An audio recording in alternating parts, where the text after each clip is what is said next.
Nchi yetu inasherehekea siku ya 63 ya madaraka tangu tulipojipatia uhuru kutokana na wabeberu ambao walitutawala zaidi ya miaka 60 tangu walipochukua usukani humu Kenya. Na tunashukuru kwa sababu wakati tunasherehekea hii siku uchumi wetu umeendelea kuimarika, hata kama kuna mawimbi ambayo yanajitokeza katika anga za kimataifa, hususan kwa sababu ya vita ambavyo vinaendelea kule Mashariki ya Kati.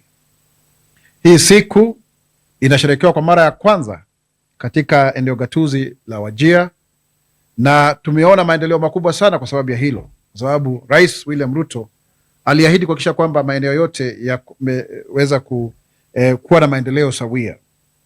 Hii siku inatupatia mwafaka wa kuweza kutathmini yale ambayo yalikuwa ni maazimio na ndoto za mababu zetu ya kuunganisha nchi na kuhakikisha kwamba kuna maendeleo kote kote bila ya kuacha jamii ama watu wowote.